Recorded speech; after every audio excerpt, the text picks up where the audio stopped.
نحمد ونصلي وسلم على حبيب الكريم وعلى آله وصحبه أهل بيته وخلفائه الراشدين।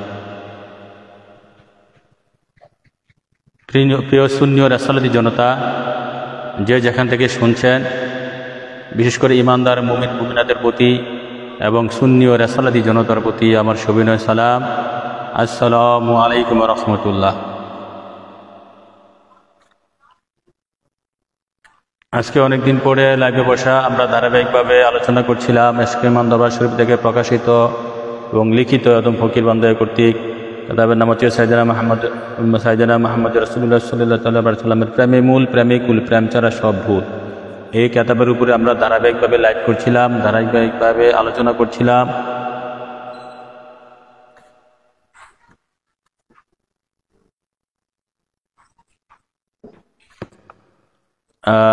আজকে ওই কিতাব থেকে আমরা প্রায় 30 থেকে 35টা লাইভ করেছি। এখান থেকে আজকে আমরা এখান থেকে লাইভ করব, কথা বলবো আল্লাহ রাসূলের দয়া।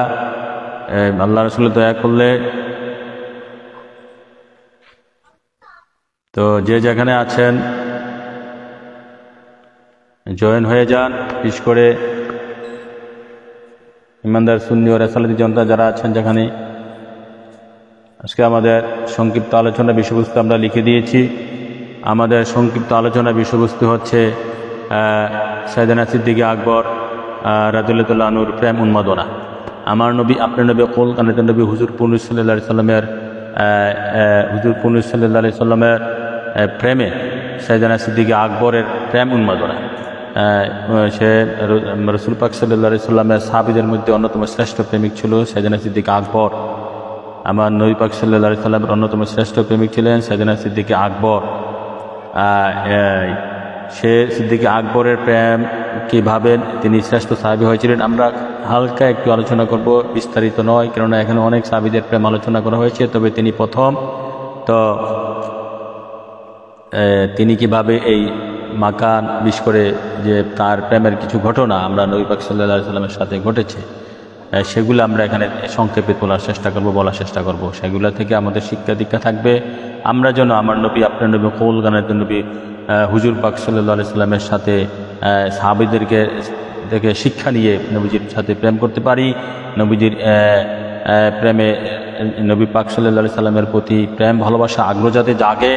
কেননা জগতের শ্রেষ্ঠ হতে গেলেই, জগতের নামি দামি হতে গেলেই, এই দুনিয়া সে দুনিয়া নামি দামি হইতে গেলে নবী পাক সাল্লাল্লাহু আলাইহি সাল্লামের সাথে প্রেম ভালোবাসা লাগবে। প্রেমবিহীন, ভালোবাসাবিহীন কখনো আপনি শ্রেষ্ঠত্বর আসনে যাওয়া যাবে না, বসা যাবে না, বিশেষ করে ইমানদার হক্কানি ওলিয়া লাগা উস্কত হইতে গেলে।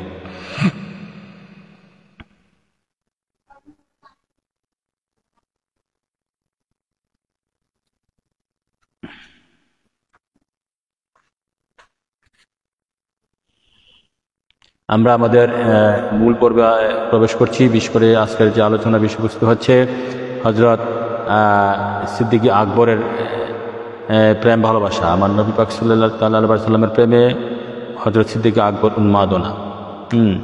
আমরা কিতাব পড়ে, পাঠ করে ব্যাখ্যা করার চেষ্টা করব আল্লাহ রাসূলের দয়া। নবী পাকের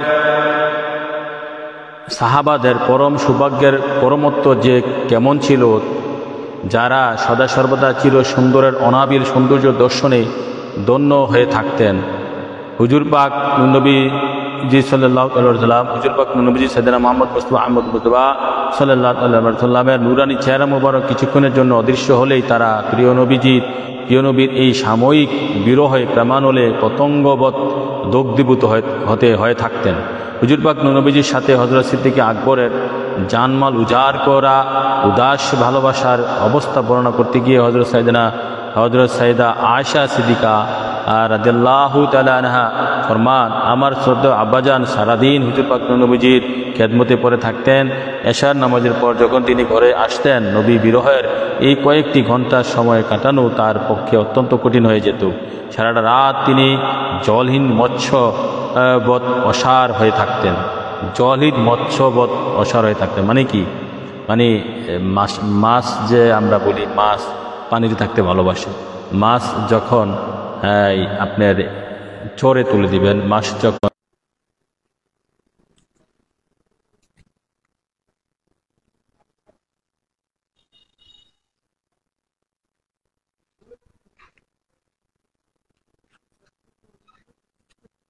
যেটা বলছিলাম, মাছ যখন শুকনার মধ্যে তুলে দিবেন, পানি থেকে যখন মাছ মাটির উপরে বা শুকনার মধ্যে এসে যাবে, তখন দেখবেন মাছ কিন্তু ছটপট করে ফালায়, ছটপট করে ফালায়, ছটপট করে ফালায়। কারণ কি? এটা তার বসবাসের যোগ্য নয়, সে কষ্ট পাচ্ছে। হ্যাঁ, সে কষ্ট পাচ্ছে, এটা তার বসবাসের জায়গা নয়।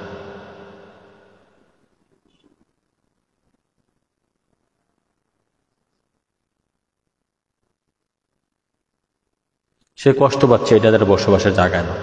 মাছ ছটপট করে ফালায়, কেননা পানিতে তার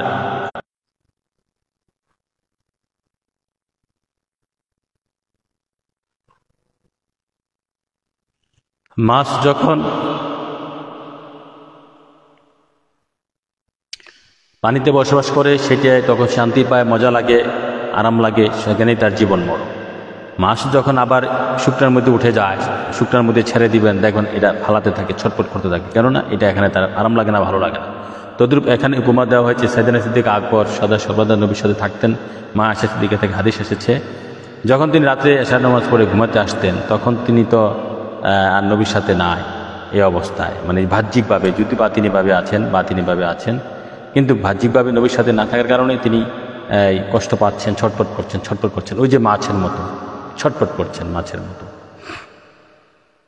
এই কথাই বলা হচ্ছে, হুজুর পাক নবীজির সাথে হযরত সিদ্দিক আকবর জানমাল উজাড় করে উদাস ভালোবাসার অবস্থা বর্ণনা করতে গিয়ে হযরত আয়েশা সিদ্দিকা রাদিয়াল্লাহু তাআলা আনহা ফরমান, আমার শ্রদ্ধেয় আব্বাজান সারাদিন হুজুর পাক নবীজির খেদমতে পড়ে থাকতেন। এশার নামাজের পর যখন তিনি ঘরে আসতেন, নবী বিরহের এই কয়েকটি ঘন্টার সময় কাটানো তার পক্ষে অত্যন্ত কঠিন হয়ে যেত।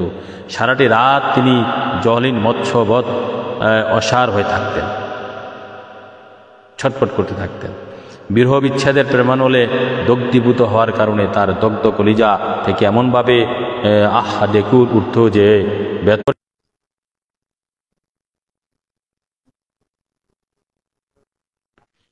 লাইভ তো ডিস্টার্ব করতেছে ভাইয়ের আমার, বাবার আমার। এই যে নতুন মোবাইল কিনলাম, আল্লাহ রাসূল জানেন না কি অবস্থা, তো লাইভে ডিস্টার্ব করতেছে।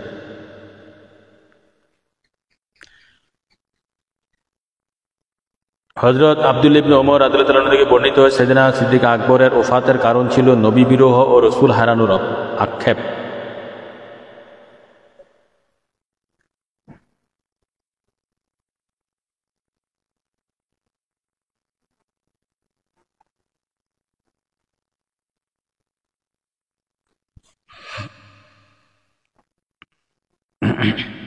হযরত আব্দুল্লাহ ইবনে ওমর রাদিয়াল্লাহু আনহু থেকে বর্ণিত হয়, সাইয়েদনা সিদ্দিক আকবরের ওফাতের কারণ ছিল নবী বিরহ ও রাসূল হারানোর আক্ষেপ। হুজুর পাক নবীজির বিরহ তার বদন মোবারক নেহাতই দুর্বল হয়ে পড়েছিল। কানা সাবাবু মাউতি আবি বকর মাউতি রাসূলুল্লাহ সাল্লাল্লাহু আলাইহি ওয়াসাল্লাম মা জালা জিসবুহু ইয়াজরি হাত্তা মাতা। আল্লাহু আকবার। রাসূলুল্লাহ, এখানে একটা রেওয়াত এসেছে, আবু বকর সিদ্দিক রাদিয়াল্লাহু আনহু ওফাতের কারণ নবী হারানোর অন্তর্বেদনা। আবু বকর সিদ্দিক রাদিয়াল্লাহু আনহু ওফাতের কারণ হচ্ছে নবী পাক সাল্লাল্লাহু আলাইহি সাল্লামের ওফাত মুবারক, ওফাত ছড়ি। এই কারণে বিরহের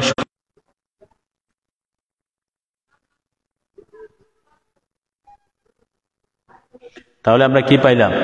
সিদ্দিক আকবরের প্রেম, যে সিদ্দিক আকবর যে ইন্তেকাল করেছে বা ওফাত করেছে, সেটার কারণ হচ্ছে আমার হুজুর পাক নবীজি এর ওফাত মুবারক। নবী পাক সাল্লাল্লাহু আলাইহি সাল্লাম ওফাত করার কারণে আবু বকর সিদ্দিক আর বেশি দিন টিকে থাকতে পারে নাই। নবীর প্রেম উন্মাদনা তার ভিতরে এমন প্রবল ছিল, এই জন্য আল্লাহ রাসূল তাকে সৃষ্টি করলে শ্রেষ্ঠ আশিক বানিয়েছে, শ্রেষ্ঠ মহামানব বানিয়েছে, সাহাবীদের মধ্যে শ্রেষ্ঠ তিনি। এটা যেমন আমার নবী পাক সাল্লাল্লাহু আলাইহি সাল্লামের ঘোষণা, যে নবী পাক সাল্লাল্লাহু আলাইহি সাল্লাম বলেছেন যে নবী পাক সাল্লাল্লাহু আলাইহি সাল্লামের ঘোষণা আল্লাহর ঘোষণা, যে নবী পাক সাল্লাল্লাহু আলাইহি সাল্লাম বলেছেন মা সিদ্দিকাকে যে তুমি তোমার ভাইকে নিয়ে একটা কাগজের টুকরা নিয়ে আসো, আমি লিখে দিব। যে অনেকে আকাঙ্ক্ষা করবে, আকাঙ্ক্ষা করবে যে আমি পর্দা করার পর অনেকেই গদিনিসীন হইতে চাইবে, অনেকেই খেলাফত দখল করতে চাইবে। যে নবী পাক সাল্লাল্লাহু আলাইহি সাল্লাম বলছেন যে এই আমার আল্লাহ পাক এবং এই উম্মতের সাহাবায়ে কেরাম মুমিনগণ মুসলমানগণ এবং আমি নবী আবু বকর ব্যতীত অন্য কাউকে মেনে নেব না। আবু বকর ব্যতীত অন্য কাউকে মেনে নিব না।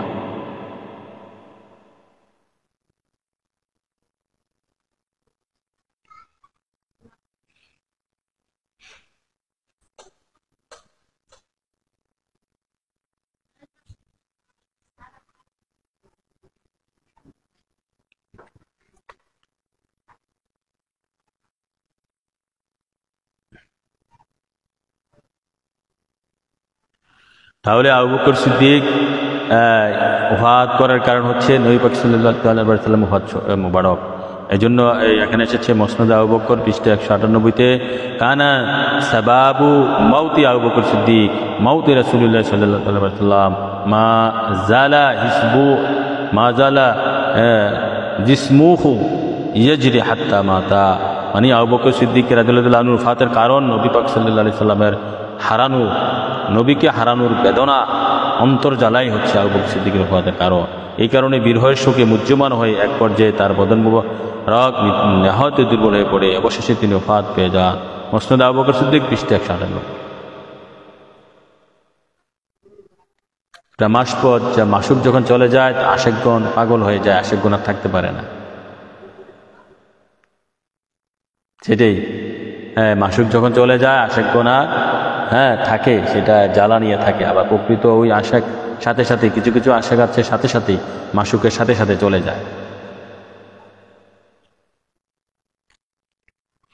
যেমন মা আয়েশা সিদ্দিকারও ওফাত মুবারক ছিল নবী পাক সাল্লাল্লাহু আলাইহি ওয়াসাল্লাম প্রেমের কারণ। নবী পাক সাল্লাল্লাহু আলাইহি ওয়াসাল্লাম ওফাত করা শরীফের পরে মা আয়েশা সিদ্দিকাও নিজে দুর্বল হয়ে যায় নবীজির চিন্তায়, নবীর ভালোবাসায়। তবে প্রায় 6 মাসের মাথায় নবী পাক সাল্লাল্লাহু আলাইহি ওয়াসাল্লাম পর্দা করার আগে দিয়ে মা আয়েশা সিদ্দিকার কানে কানে বলেছিল যে সম্পদটা পেয়ে মা আয়েশা সিদ্দিকা না, মা ফাতেমাতুজ জোহরা নবী পাক সাল্লাল্লাহু আলাইহি ওয়াসাল্লাম পর্দা করার 6 মাসের মাথায় তিনি পর্দা করেছেন। নবী পাক সাল্লাল্লাহু আলাইহি ওয়াসাল্লামের পরে তিনি নবীজির অনেক বড় আশিক ছিলেন, এবং নবীজির না থাকার কারণে তিনি ধীরে ধীরে দুর্বল হয়ে যান নবীর চিন্তায়, নবীর ভালোবাসায়। এই জন্য নবী পাক সাল্লাল্লাহু আলাইহি ওয়াসাল্লাম যখন পর্দা করার পূর্বে অসুস্থ, শরীয়তের ভাষায় অসুস্থ ছিলেন, তখন তিনি কানে কানে মা সিদ্দিকে বলেছিলেন যে আমি পর্দা করার পর তুমি সর্বপ্রথম আমার সাথে মিলিত হবে। এই কথা শুনে মা ফাতেমাতুজ জোহরা সাইয়েদা জাহেরা তাইয়্যিবা তিনি খুশি হয়েছিলেন, তিনি হেসেছিলেন। আর এই ঘটনাকে কেন্দ্র করে, এই ঘটনা নয়, আর উনি তো স্বাভাবিকভাবে ইন্তেকাল করেছেন নবী পাক সাল্লাল্লাহু আলাইহি ওয়াসাল্লাম পর্দা করার 6 মাস পরে মা ফাতেমাতুজ জোহরা। আর বর্তমানে যারা কিছু শিয়া আছে, তারা এই মা ফাতেমাতুজ জোহরার ইন্তেকাল শরীফ নিয়ে তারা মিথ্যাচার করে। তারা বলে বেড়ায় যে হযরত সাইয়েদনা ফারুকে আজম আলাইহিস সালাম নাকি তাকে শহীদ করেছে দরজা মাঝে লাথি দিয়া। নাউযুবিল্লাহি মিন যালিক। কত বড় মিথ্যাচার এগুলা! উম্মতের হচ্ছে দাজ্জাল যারা কোনো সাহাবীর বিরুদ্ধে মিথ্যা অপবাদ দিবে, বিশেষ করে খুলাফায়ে রাশিদিন এবং জলিল কদর সাহাবী যারা আছে তাদের বিরুদ্ধে যারা মিথ্যা অপবাদ দিবে, তারা তো নবীকে অপবাদ দিবে। তদ্রূপ আহলে বাইতের বিরুদ্ধে যারা মিথ্যা অপবাদ দিবে, তারা তো নবীকে অপবাদ দিবে। আহলে বাইতের বিরুদ্ধে যেমন কোনো অপবাদ দেওয়া যাবে না, মিথ্যা কথা জুড়ে দেওয়া যাবে না, ঈমান চলে যাবে। তদ্রূপ সাহাবায়ে কেরামের বিরুদ্ধে কোনো মিথ্যা অপবাদ দেওয়া যাবে না, কারণ এটা হতেই পারে না। ফারুকে আজম এত বড় সাহাবী ছিলেন, তিনি কখনো মা ফাতেমাতুজ জোহরাকে এভাবে আঘাত করতে পারেন না। কেননা ফারুকে আজম নিজে বলেছেন যে নবী পাক সাল্লাল্লাহু আলাইহি ওয়াসাল্লাম পর্দা করার পর আমি যাকে সবচেয়ে বেশি মহব্বত করতাম তিনি হচ্ছেন ফাতেমাতুজ জোহরা। হাদিসে এসেছে। আর তোমরা শিয়ারা প্রচার করছো উল্টাটা। শুধু তা না, ফারুকে আজমের শাশুড়ি ছিল, শরীয়তের ভাষায় ফারুকে আজমের শাশুড়ি ছিল মা ফাতেমাতুজ জোহরা। মা ফাতেমাতুজ জোহরার মেয়ে কুলসুমকে হযরত ফারুকে আজম যখন প্রায় 10-11 বছর তিনি রাষ্ট্র পরিচালনা করেছিলেন, আমিরুল মুমিনিন ছিলেন, তিনি প্রায় 40,000 দিনার মোহরানা দিয়ে তিনি তাকে বিয়ে করেছিলেন, মা ফাতেমাতুজ জোহরা ইমাম হাসান হুসাইনের বোনকে। তো এই শিয়ারা এই তথ্য জানে না বিদায় তারা এখানে পেশ লাগাই দেয়, কত মিথ্যাচার করে। অথচ তারা হযরত উমর ফারুকে আজম, আবু বকর সিদ্দিক, উসমান জিন্নুরাইন তাদেরকে তারা হযরত মুআবিয়া রাদিয়াল্লাহু তাআলা আনহু এই সমস্ত সাহাবীদেরকে তারা দেখতেই পারে না। এ হচ্ছে শিয়াদের আকীদা। অতএব এই সমস্ত মিথ্যা আকীদা থেকে আমাদেরকে রক্ষা করতে, আমাদেরকে হেফাজত থাকতে হবে, সজাগ থাকতে হবে, আমাদের ঈমান হেফাজত করতে হবে এই সমস্ত মিথ্যা আকীদা থেকে। এখন আসেন নবী বিরহের এহেন অন্তর বেদনাকে আল্লামা ডক্টর ইকবাল বর্ণনা করেন। সাহাবায়ে কেরামের হৃদয় মনের শক্তি ছিলেন, সাহাবা কেরামের হৃদয় মনের শক্তি ছিলেন সাইয়েদনা মুহাম্মদ মুস্তাফা আহমদ মুজতবা সাল্লাল্লাহু আলাইহি ওয়াসাল্লামই। সাহাবা কেরামের হৃদয়ে মনের শক্তি ছিলেন সাইয়েদনা মুহাম্মদ মুস্তাফা আহমদ মুজতবা সাল্লাল্লাহু আলাইহি ওয়াসাল্লামই। আল্লাহ পাকের চেয়ে অধিক মহব্বতের ছিলেন তাদের নিকট হুজুর পাক নবীজি। আল্লাহ পাকের চেয়েও বেশি, নবীকে আল্লাহর চেয়ে বেশি ভালোবাসতে হবে। এই ইশক ছিল মূলত সত্যানুসন্ধিৎসু বাস্তব রূপ। বাস্তব প্রেমের সত্যানুসন্ধানের নমুনাই ছিল সিদ্দিক, আলী তথা হযরত সাহাবায়ে কেরামের নবী প্রেমের এই উন্মাদনা। আল্লাহু আকবার। এখন আসেন দারুল আরকামের ঘটনা। দারুল আরকাম মানে যেখানে নবী পাক সাল্লাল্লাহু আলাইহি সাল্লাম, এটা মক্কা শরীফে, দারুল আরকাম ছিল মক্কা শরীফে, যেখানে আমার হুজুর পাক নবীজি সাল্লাল্লাহু আলাইহি সাল্লাম সাহাবাদেরকে তালিম দিতেন, সাহাবাদেরকে ইমানের তালিম, ইসলামের তালিম দিতেন। সেটা হচ্ছে দারুল আরকামের ঘটনা।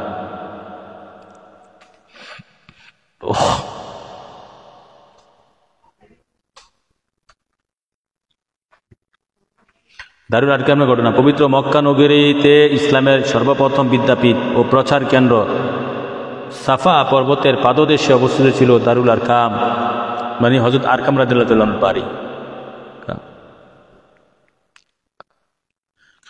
সাহাবাদের ইসলামী শিক্ষায় জ্ঞান সমৃদ্ধ করতেন এখানে, সাহাবাদের ইসলামী শিক্ষায় জ্ঞান সমৃদ্ধ করতেন এখানে। মুসলমানদের সংখ্যা সবেমাত্র 39 জনে পৌঁছে এমত অবস্থায় সাইয়েদনা সিদ্দিক আকবর বাসনা প্রকাশ করেন যে তিনি কাফেরদের সম্মুখে প্রকাশ্যে ইসলামের দাওয়াত পেশ করবেন। এই ব্যাপারে অনুমতি প্রদানের জন্য তিনি হুজুর পাক নবী নূরে খোদা নূরে ইসলাম আকে মাওলা তাদের মদিনা সাইয়েদনা মুহাম্মদ মুস্তাফা আহমদ মুজতবা সাল্লাল্লাহু আলাইহি সাল্লামকে বারংবার ট্যুর দিতে থাকেন। অবশেষে হুজুর পাক নবীজি এজাজত দিলেন। কামা আবু বকরিন, কামা আবু বকর দাঁড়ালো ফি নাসি, মানুষের সামনে, মানুষের মাঝে, খাতিবান ওয়া রাসূলুল্লাহ সাল্লাল্লাহু আলাইহি ওয়াসাল্লাম জালিসুন ওয়া কানা আউয়ালু খাতিবান দাআ ইলাল্লাহি আযজা ওয়া জাল্লা ইলা রাসূলুল্লাহ সাল্লাল্লাহু আলাইহি ওয়াসাল্লাম। আল্লাহু আকবার। এই আবারটা হচ্ছে এই যে হযরত আবু বকর সিদ্দিক উপস্থিত জনগণের সামনে দাঁড়িয়ে বক্তৃতা পেশ করতে থাকেন। আর সামনে উপস্থিত ছিলেন সাইয়েদনা মুহাম্মদ মুস্তাফা আহমদ মুজতবা সাল্লাল্লাহু আলাইহি ওয়াসাল্লাম, সর্বপ্রথম যিনি প্রকাশ্যে ইসলাম প্রচারের মাধ্যমে আল্লাহ রাসূলের প্রতি দাওয়াত পেশ করেন তিনি হলেন সিদ্দিক আকবর রাদিয়াল্লাহু তাআলা আনহু। আল্লাহু আকবার। মানে সর্বপ্রথম যিনি ইসলামের দাওয়াত দিয়েছিলেন মক্কা শরীফে মানুষের সামনে খুতবা দিয়ে, নবীকে সামনে রেখে, হে মানব জাতি, এই অমুক পুত্রের লোকেরা, এই আমার গ্রামবাসী, আমার মহল্লাবাসী, আমার ইউনিয়নবাসী, তোমরা জেনে রাখো উনি হচ্ছেন আল্লাহ রাসূল। নবী পাক সাল্লাল্লাহু আলাইহি ওয়াসাল্লাম দেখিয়ে তিনি দাওয়াত দিচ্ছিলেন, ওনার প্রতি ঈমান আনো, ওনাকে সম্মান করো, ইজ্জত করো, ওনার কথা মান্য করো, ওনার আনুগত্য স্বীকার করো। এভাবে তিনি মানুষকে দাওয়াত দিচ্ছিলেন। সর্বপ্রথম খুতবা আবু বকর সিদ্দিককে দিয়েছিলেন। এই খুতবা দেওয়ার পরে কি হয়েছিল লক্ষ্য করুন।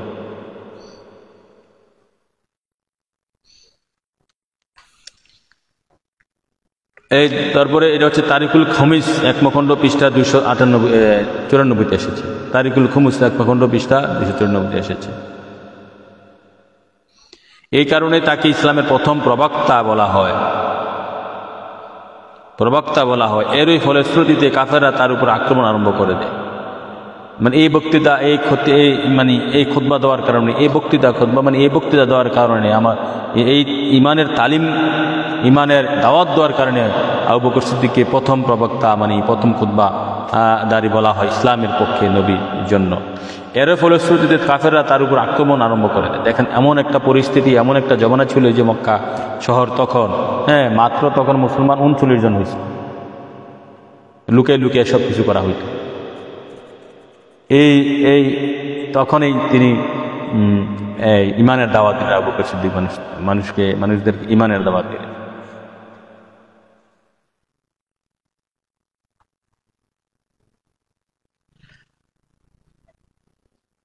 মানুষদেরকে ইমানের দাওয়াত দিলেন।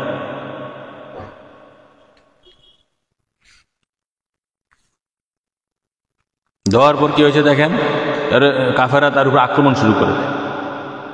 কাফেররা তার উপর আক্রমণ শুরু করে দেয়। তাকে দেখে কেউ অতিরিক্ত রক্তাক্তের কারণে চিনতে পারছিল না, এমনই আক্রমণ করেছে তারা। অর্থাৎ আবু বকরকে দেখে আবু বকরকে চিনা যাচ্ছিল না, যে এমন আক্রমণ করেছে কাফেররা আবু বকর সিদ্দিকের উপর। এর ফলশ্রুতিতে কাফেররা তার উপর আক্রমণ আরম্ভ করে দেয়। তাকে দেখে কেউ অতিরিক্ত রক্তাক্তের কারণে চিনতে পারছিল না। তারা মনে করলো যে তিনি আর প্রাণে বেঁচে নাই। তখন তারা সকলে তাকে ফেলে চলে যায়।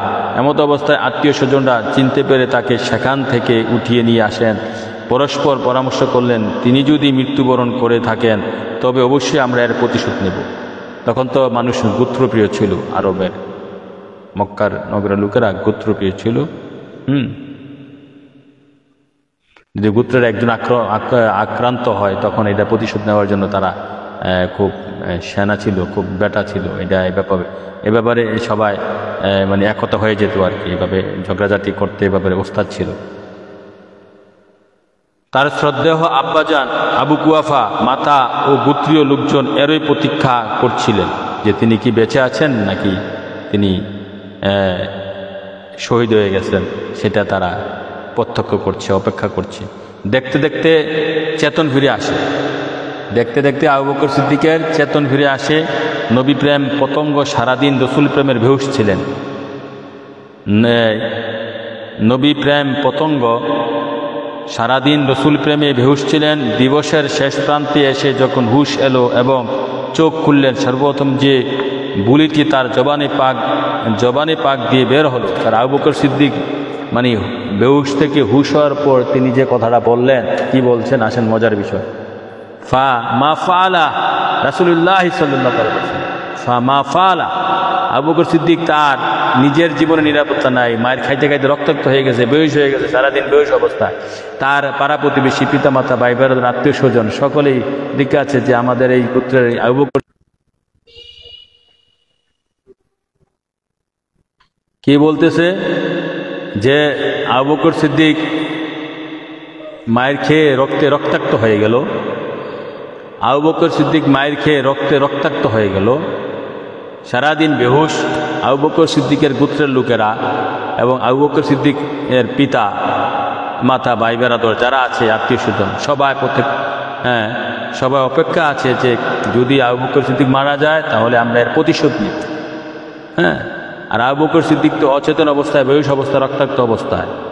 তো সবাই আবু বকর সিদ্দিকের শিওরে বসে আছে যে লোকটা আসলে কি মারা গেছে নাকি জীবিত আছে না মৃত্যু আছে, বলতে পারছে না। এখন এমত অবস্থায় আবু বকর সিদ্দিকের যখন জ্ঞান ফিরল, হুশ ফিরল, তখন আবু বকর সিদ্দিক আরবি ভাষায় বলতেছেন, তার নিজস্ব ভাষায়, মা ফাআলা রাসূলুল্লাহ সাল্লাল্লাহু আলাইহি ওয়াসাল্লাম, আল্লাহ রাসূলের কি অবস্থা। ওর বেটার জীবন নিয়ে কেমন প্রেমিক ছিলেন সেটা মক্কা শহরের ঘটনা। বলতেছেন যে আল্লাহ রাসূলের কি অবস্থা, মানে আবু বকর সিদ্দিকের জান নিয়ে ভাড়াভাড়ি তিনি খোঁজ নিচ্ছেন আল্লাহর। এটা হচ্ছে প্রেমিকের নিদর্শন। আর আমার জান তো তার জন্য, আমার জীবন তো তার জন্য, আমার টাকা পয়সা, দ্বন্দ্বলত, বাড়ি গাড়ি, আমার জীবন, হাত পা, অঙ্গ প্রত্যঙ্গ, চক্ষু, নাক, কর্ণ, সমস্ত কিছু তো আমার নবীর জন্য। এটাই তো প্রেমিকের প্রমাণ, ভালোবাসার প্রমাণ। এভাবে কি শ্রেষ্ঠ প্রেমিক হয়ে গেছে? এভাবে কি শ্রেষ্ঠ প্রেমিক হয়ে গেছে? হ্যাঁ, এখন আসেন করতে।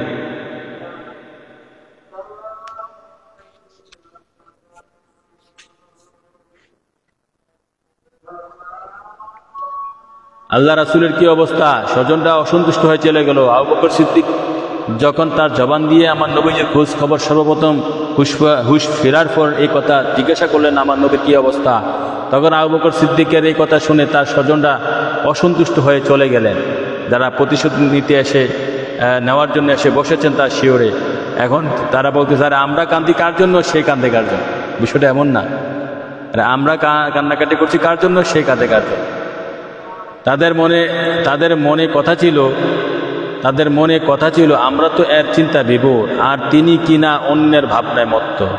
তার আম্মাজান তাকে কিছু খাওয়াতে চাচ্ছেন, কিন্তু এই আশেকে রসুলের বারংবার একই কথা, আমি কিছু মুখে তুলব না যে অবধি না আমার নবীর কোনো সংবাদ পাই যে তিনি কোন অবস্থায় আছেন।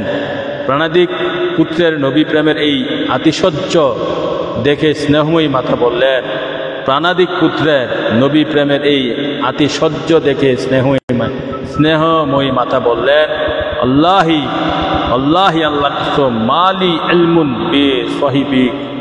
বি সহিবিকা, আল্লাহি আল্লাহ মালি ইলমুন, হ্যাঁ আল্লাহর কসম তোমার বন্ধু কেমন আছেন তা আমি জানি না।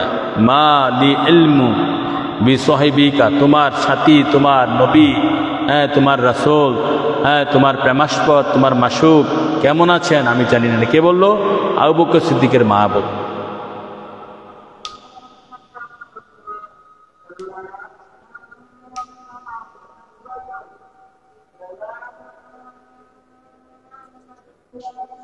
আবু বকর সিদ্দিকের মা বললে কথা। বলার পর হযরত আবু বকর সিদ্দিক বললেন, খাত্তাবের কন্যা হযরত উম্মে জামিলের নিকট যান। কাকে বলতেছে? মাকে বলতেছে, হে আমার আম্মা যান, আপনি খাত্তাবের কন্যা উম্মে জামিলের নিকট যান, তার কাছ থেকে হুজুর পাক নবীজির সম্পর্কে জিজ্ঞাসা করে আসুন। হযরত আবু বকরের আম্মা যান হযরত উম্মে জামিলের কাছে গেলেন এবং হযরত আবু বকরের বিষয় উত্থাপন করলেন। যেহেতু এখনও তাদের উপর ইসলাম গ্রহণকে গোপন রাখার নির্দেশ ছিল, সে কারণে তিনি জবাবে বললেন, আবু বকর তার বন্ধু হুজুর পাক নবীজির কথা জানি না। মানে বলতেছে, উম্মে জামিল বলতেছে, আমি তো জানি না আসলে রাসূল পাক সাল্লাল্লাহু আলাইহি সাল্লাম ওটা কেমন আছেন, কেননা তখন প্রকাশ্যে কথা বলা, নবী সম্পর্কে কথা বলা নিষেধ ছিল এবং ইসলাম গোপন করে রাখার আদেশ ছিল। হ্যাঁ হ্যাঁ, কিভাবে ইসলাম কায়েম করেছে আমার আল্লাহ রাসূল। হ্যাঁ তুমি যদি চাও তবে আমি তোমার সাথে তোমার ছেলের কাছে যেতে পারি। হযরত উম্মে জামিল তার মাথার সাথে যখন আবু বকরের নিকট এলেন, তখন তার অবস্থা দেখে নিজেকে সামলাতে পারলেন না, বলতে লাগলেন, ইন্নী লা আরজু আন ইয়ানতাকিম আল্লাহ লাকা, ইন্নী লা আরজু আন ইয়ানতাকিম আল্লাহ লাকা, আমার আশা যে আল্লাহ পাক তাদের উপর আপনার প্রতিশোধ অবশ্যই নেবেন। আবু বকর বললেন, এইসব কথা রাখো, আমাকে বলো মা ফালা রাসূলুল্লাহ সাল্লাল্লাহু আলাইহি ওয়াসাল্লাম। উম্মে জামিল বলতেছে, আবু বকরের অবস্থা দেখে কান্না পেয়ে গেছে, বলতেছে আল্লাহ পাকের প্রতিশোধ নেবেন। এখন আমার আবু বকর সিদ্দিক বলতেছে, আগে এগুলা রাখো, আমি কেমন আছি, আমার রক্তাক্ত অবস্থায়, আমার বেহুশ অবস্থায়, আমার মৃত্যুসজ্জায়, সব কিছু রাখো, আমাকে আগে খবর দাও মা ফালা রাসূলুল্লাহ সাল্লাল্লাহু আলাইহি ওয়াসাল্লাম, আমার নবী, আপনার নবী, কুল কায়নাতের নবী, যিনি আমার জান, যিনি প্রাণ। আবু বকর সিদ্দিক বলতেছে, সেই নবী কেমন আছে আমাদেরকে খবর দাও, আমাকে জানাও।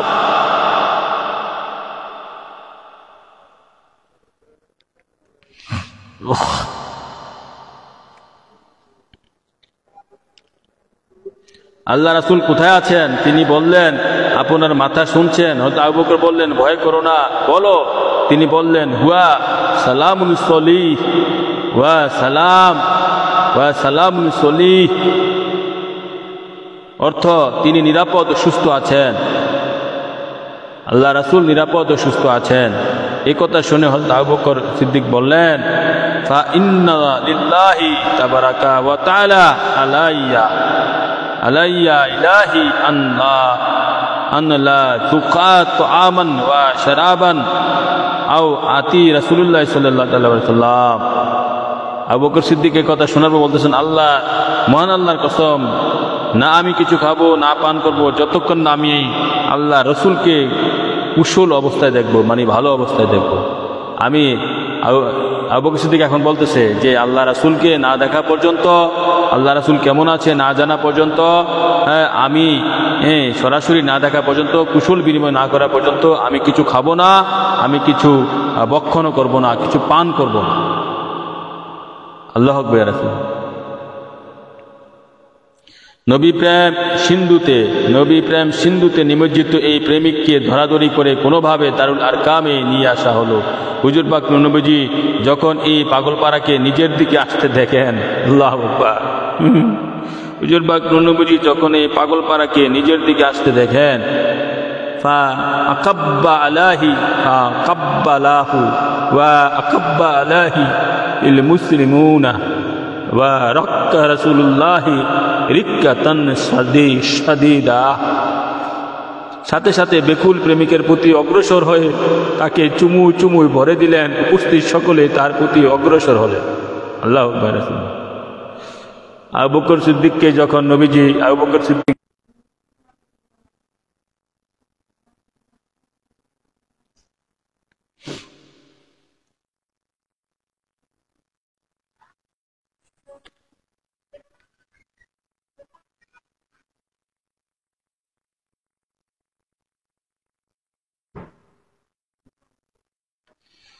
তখন আবু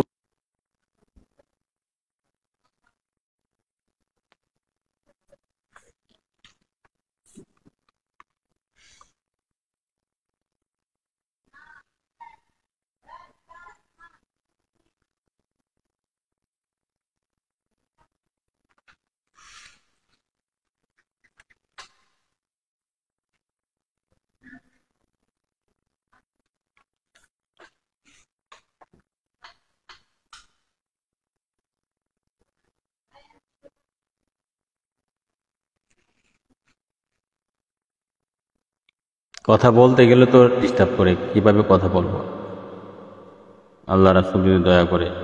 আবু বকর সিদ্দিক যখন দুইজনের কাঁধে ভর করে আমার হুজুর পাক নবীজির চেহারা মোবারক দেখার জন্য দারুল আরকামে গেলেন, ওই মাইর খাওয়ার পর অসুস্থ, রক্তাক্ত অবস্থায়, মানে অসুস্থ অবস্থায়, তখন আবু বকর সিদ্দিককে আমার নবী দুজন দেখে, হ্যাঁ কী অবস্থা দেখেন, ফা আকাব্বা আলাহি ফাকাব্বালাহু ওয়া আকাব্বা আলাহি মুসলিমুনা ওয়া রাক্কা রাসূলুল্লাহি রিক্কাতান শাদীদা। অর্থ সাথে সাথে বেকুল প্রেমিকের প্রতি অগ্রসর হয়ে তাকে চুমুই চুমুই ভরে দিলেন। উপস্থিত সকলে তার প্রতি অগ্রসর হলেন। আবু বকর সিদ্দিককে দেখেন নবী পাক সাল্লাল্লাহু আলাইহি ওয়াসাল্লাম বসা থেকে উঠে তাকে তাকে চুমু খাইলেন, চুমু দিলেন, এবং আরও অন্যান্য লোকেরা উঠে গেলেন। এ হচ্ছে নবী প্রেমের নিদর্শন। হ্যাঁ ইয়া রাসূলুল্লাহ, তাকে ক্ষত বিক্ষত অবস্থায় দেখে সাইয়েদনা মুহাম্মদ মুস্তাফা সাল্লাল্লাহু আলাইহি ওয়াসাল্লাম অতিশয় সহানুভূতির সৃষ্টি হয়। আমার নবী পাক সাল্লাল্লাহু আলাইহি সাল্লামের অতিশয় সহানুভূতির সৃষ্টি হয়। হযরত আবু বকর সিদ্দিক বললেন, আমার মুহতারামা আম্মা এখানে উপস্থিত হয়েছেন, তার জন্য দোয়া করুন, তাকে যেন আল্লাহ পাক ঈমানের দৌলত নসিব করেন। হুজুর পাক নবীজি দোয়া করেন, তিনি তদস্থলে ঈমান আনয়ন করেন। দেখেন নবীর দোয়া। আবু বকর সিদ্দিক কীভাবে ইসলাম প্রচার প্রসার করেছে। আবু বকর সিদ্দিকের দাওয়াতে ওসমান জিন্নুরান ইসলাম গ্রহণ করেছে। আবু বকর সিদ্দিকের দাওয়াতে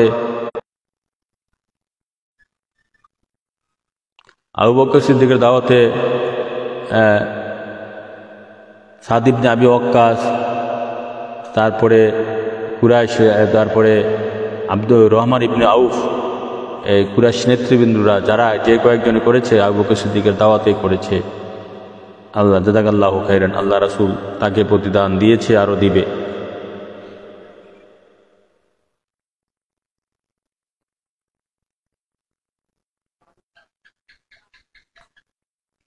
তাকে ক্ষত বিক্ষত অবস্থা দেখে সাইয়েদনা মুহাম্মদ মুস্তাফা সাল্লাল্লাহু আলাইহি সাল্লাম অতিশয় সহানুভূতি সৃষ্টি হয়। আবু বকর সিদ্দিক বললেন, আমার মুহতারামা আম্মা এখানে উপস্থিত হয়েছেন, তার জন্য দোয়া করুন ইয়া রাসূলুল্লাহ, তাকে যেন আল্লাহ পাক ঈমানের দৌলত নসিব করেন। হুজুর পাক নবীজির সাথে সাথে দোয়া করলেন, তিনি তদস্থলে ঈমান আনুন। মানে এটা তো নবী পাক সাল্লাল্লাহু আলাইহি সাল্লামের একটা অন্যতম শ্রেষ্ঠ একটা মুজিজা শরীর, যে আবু বকর সিদ্দিক এর মা নবীজির দোয়ার সাথে সাথে ঈমান এনেছে। আবু হুরায়রা রাদিয়াল্লাহু তাআলার মা নবীর দোয়ার সাথে সাথে ঈমান এনেছে। এরকম শত শত কুড়ি নবীজির মুজিজা শরীফ দোয়ার সাথে সাথে আল্লাহ কবুল করে নিয়েছে। তবে আবু বকর সিদ্দিকের আমরা একটা মাত্র কাহিনী, এখানে প্রেম উন্মাদনার একটা মাত্র কাহিনী আমরা এখানে উল্লেখ করেছি। আরও একটা শ্রেষ্ঠ অন্যতম কাহিনী আপনারা সকলে জানেন, আলেম ওলামাদের মুখ থেকে শুনেছেন। হ্যাঁ, লা তাজান, মায়া না, হে আবু বকর, কোরআনে আসছে সূরা তাওবা, লা তাজান, দুঃখিত করো না, চিন্তিত হব না, মায়া না, আল্লাহ আমাদের সাথে আল্লাহ পাক আছেন। যে সেটা হচ্ছে হিজরতের কালীন, হিজরত করার সময় আবু বকর সিদ্দিক 3 রাত 3 দিন সুর পর্বতের গুহায় নবী পাক সাল্লাল্লাহু আলাইহি ওয়াসাল্লামের খেদমত করেছিলেন।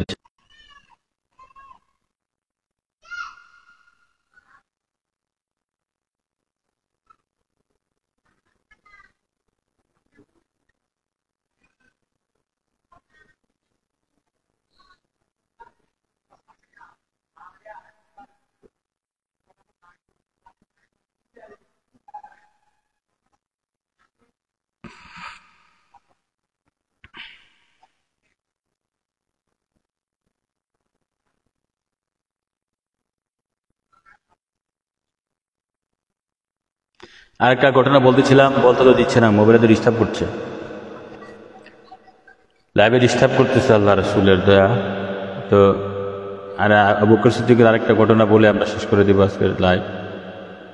যে সুর পর্বতের গুহা হিজরতের সময় 3 দিন 3 রাত যে এখানে নবীজি অবস্থান করেছিলেন আবু বকর সিদ্দিক এবং হুজুর পাক নবীজি, সেখানে আবু বকর সিদ্দিক কি বলতেছে দেখেন।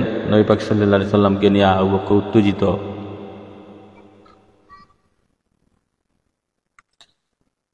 মানে টেনশন যে আবু জাহেলের দলেরা কি ধরে ফেলে নাকি।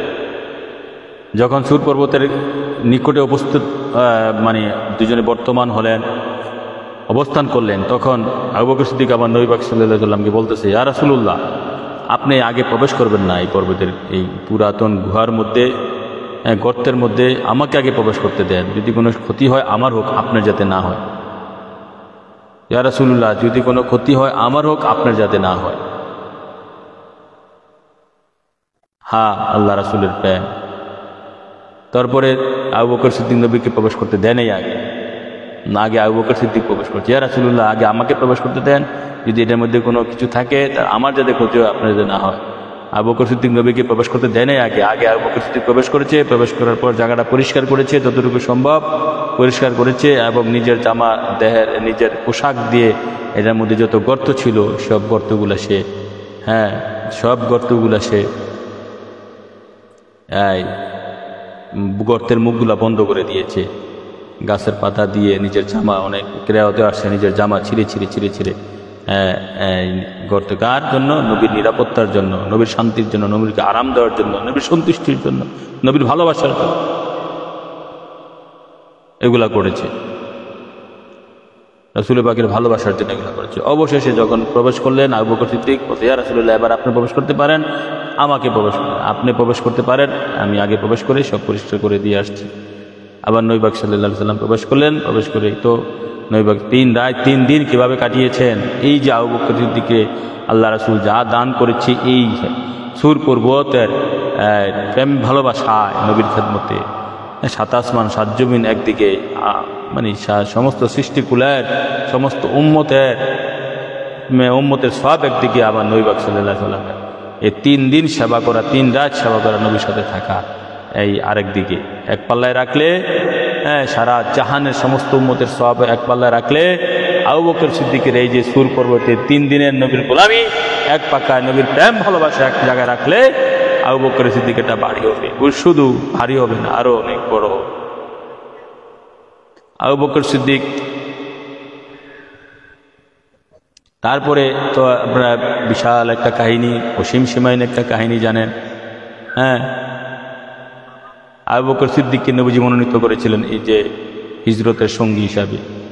এ ব্যাপারে তো মাওলা আলী শারীকুদ্দা আলাইহিস সালাম বলেছেন, আবু বকর, তুমি নবী পাক সাল্লাল্লাহু আলাইহি সাল্লামের পর্বত থেকে যে জিনিস লাভ করেছ, এটা প্রশংসা স্বরূপ মাওলা আলী শারীকুদ্দা আবু বকর সিদ্দিককে বলেছিলেন যে এটা আমার ভাগ্যে জুটে নাই, আবু বকর সিদ্দিকের ভাগ্যে জুটেছে।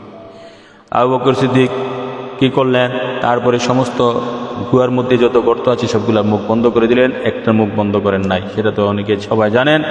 তারপর নবী পাক সাল্লাল্লাহু আলাইহি সাল্লাম আবু বকর সিদ্দিকের রানের উপরে আরাম করছে মাথা রেখে, আর আবু বকর সিদ্দিক নবীকে আরাম দিচ্ছেন।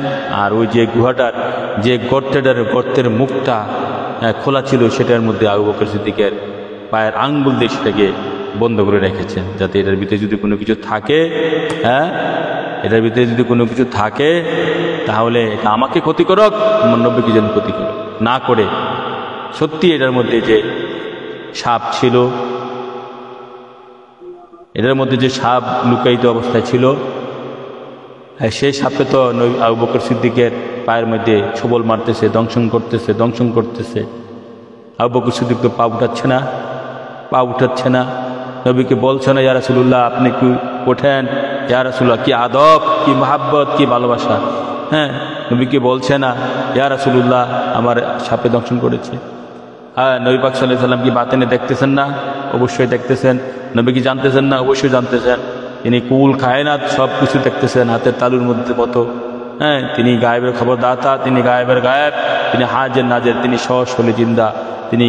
সশরীরে জিন্দা, হ্যাঁ, তিনি হাজির নাজির বানানেওয়ালা, হ্যাঁ, তিনি গায়েবের খবর দাতা বানানেওয়ালা, তিনি সাইয়েদনা মুহাম্মদ মুস্তাফা সাল্লাল্লাহু আলাইহি সাল্লাম।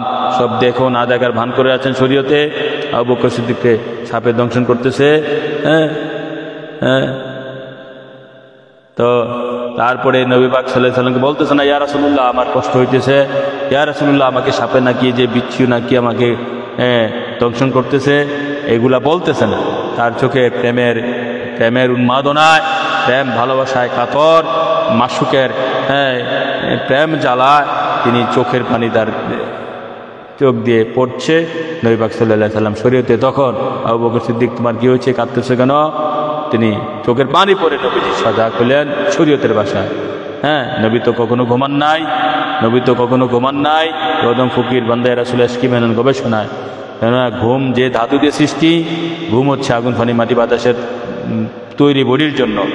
হ্যাঁ, ঘুম হচ্ছে আগুন ফানি মাটি বাতাসের বডির তৈরির জন্য, ঘুম আগুন থেকে সৃষ্টি।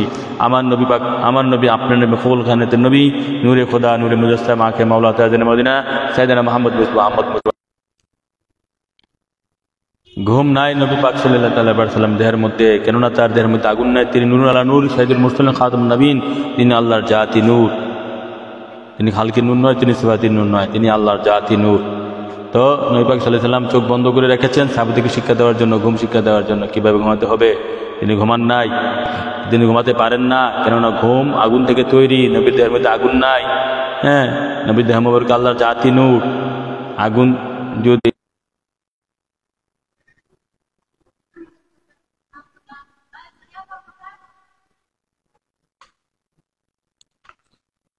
তারপরে দেখেন এই ঘটনাতে হচ্ছে এই আবু বকর সিদ্দিক নবীকে কিভাবে জানের চেয়ে বেশি ভালোবাসতে হবে সেটার বাস্তব প্রমাণ হচ্ছে আবু বকর সিদ্দিক। আবু বকর সিদ্দিক নবীকে সমস্ত মালের চেয়ে তার সমস্ত সম্পদ নবীর কদম শরীফে খরচ করেছেন। এবং শুধু সম্পদ খরচ করলে হবে না, শুধু সম্পদ খরচ করলে হবে না, এবং নিজের জানের চেয়ে বেশি ভালো।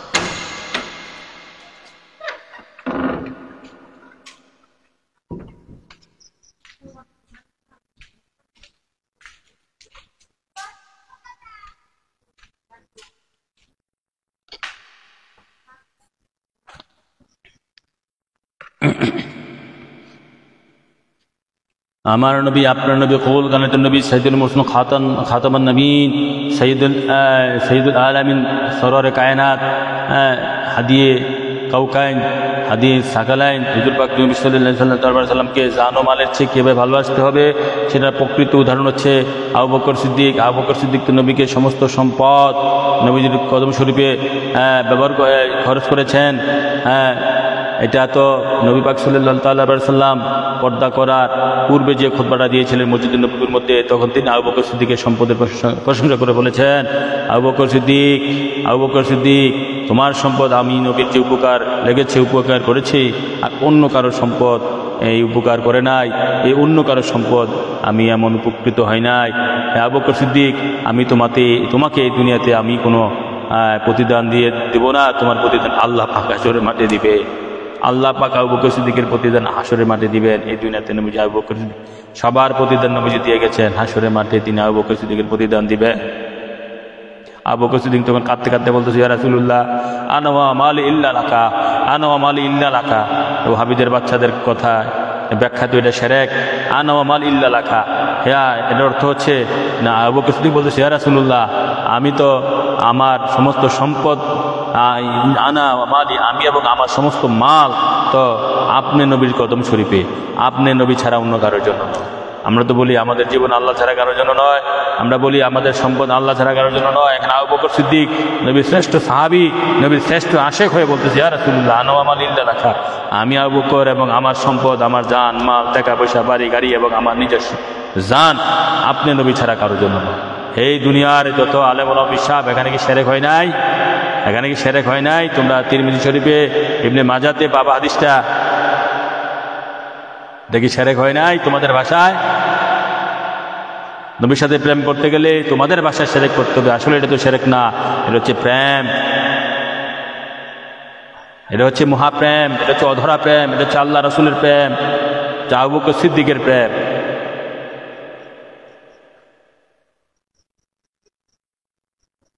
তাহলে নবী পাক সাল্লাল্লাহু আলাইহি সাল্লামকে যা সমস্ত সম্পদের চেয়ে বেশি ভালোবেসেছে আবু বকর সিদ্দিক।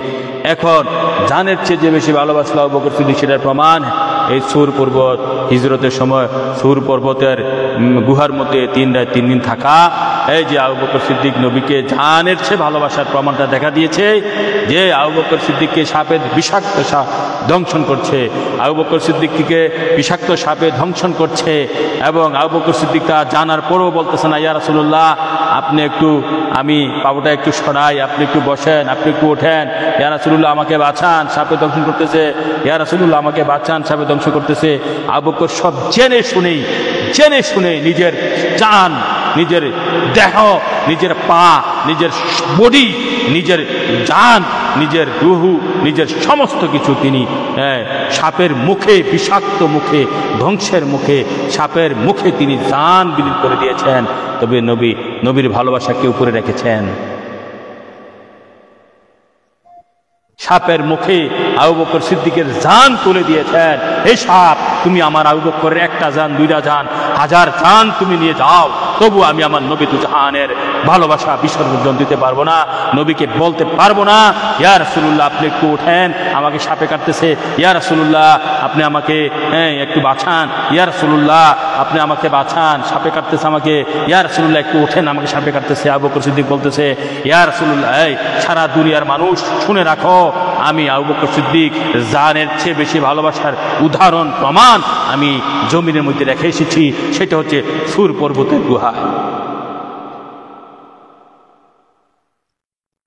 জান তিনি সাপের মুখে, এই জান সাপ, তুই আমার 1টা না 1000টা জান নিয়ে যা, আমি নবীর ভালোবাসা বিসর্জন দিতে পারবো না। আমি নবীকে কখনো বলতে পারবো না যে ইয়া রাসূলুল্লাহ আমাকে সাপে কাটতেছে। এই হচ্ছে জানের চেয়ে বেশি নবীকে ভালোবাসা। হ্যাঁ, ইয়া রাসূলুল্লাহ নবীর ভালোবাসাকে উপরে রেখে নিজের জান ইচ্ছা করে কুরবানি করে দেওয়া,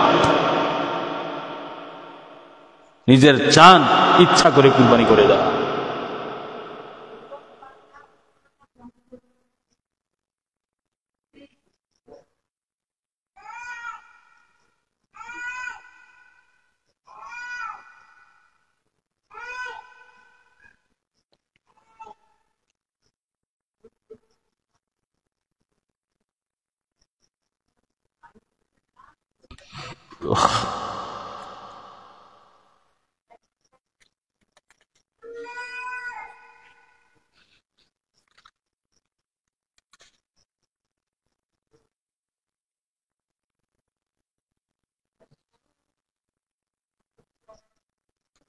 তাহলে আমরা দেখলাম এই আবু বকর সিদ্দিক সমস্ত সম্পদ কিভাবে জান ও মালের চেয়ে বেশি নবীকে ভালোবাসতে হয় সেটার উৎকৃষ্ট উদাহরণ, সারা জানের শ্রেষ্ঠ উদাহরণ হচ্ছে সাইয়েদানা সিদ্দিক আকবর আবু বকর সিদ্দিক রাদিয়াল্লাহু তাআলা।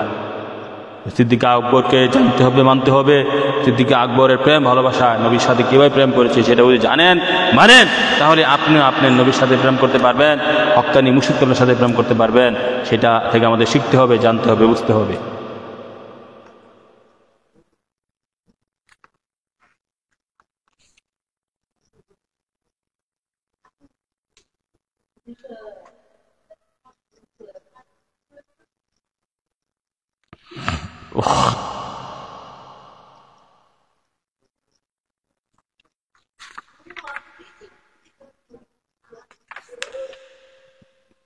তাহলে এই আলোচনা থেকে আমাদের অনেক কিছু শিখার আছে আল্লাহ রাসূলের দেয়া।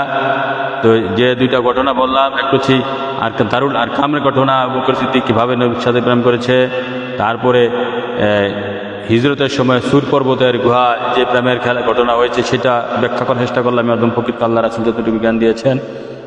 তারপরে এটা হচ্ছে জান বিলিয়ে দেওয়া। তারপরে আবু বকর সিদ্দিক সমস্ত মাল নবীর সামনে বিলিয়ে দিয়েছে, এই প্রায় 40,000 দিনার তখনকার দিনে।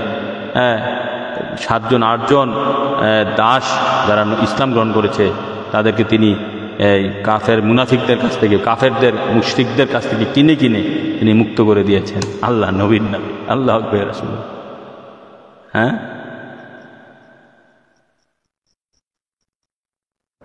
আর আবু বকর সিদ্দিকের শ্রেষ্ঠ বানিয়েছে আনওয়া মাল ইল্লা লাকা ইয়া রাসূলুল্লাহ, আনওয়া মাল ইল্লা লাকা ইয়া রাসূলুল্লাহ, আমি এবং আমার জান ইয়া রাসূলুল্লাহ, আমার সমস্ত মাল, আমার সমস্ত জান, হ্যাঁ, আপনি ব্যতীত কারোর জন্য।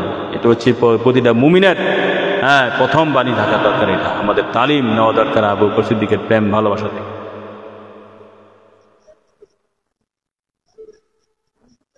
এই জন্যই তো তাকে পৃথিবীতে ইয়া রাসূলুল্লাহ, আমার নবী পাক সাল্লাল্লাহু তাআলা আলাইহি ওয়াসাল্লাম বলে গেছেন যে আবু বকর সিদ্দিক তোমার প্রতিদান আল্লাহ দিবে হাশরের মাঠে, সবার প্রতিদান আমি দিয়ে গেলাম, হাশরের মাঠে তোমার প্রতিদান আল্লাহ দিবে।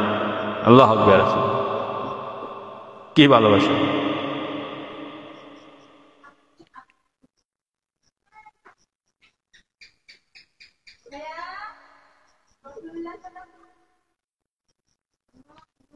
যেমন ভালোবাসছেন আল্লাহ রাসূল দিয়েছে তেমন।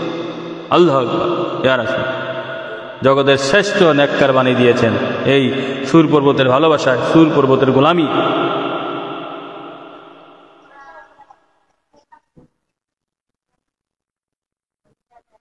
জগতের শ্রেষ্ঠ নেককার বানিয়ে দিয়েছেন, জগতের শ্রেষ্ঠ ইমানদার বানিয়ে দিয়েছেন, যার ইমানের সাথে অন্য কারোর ইমান তুলনা হয় না,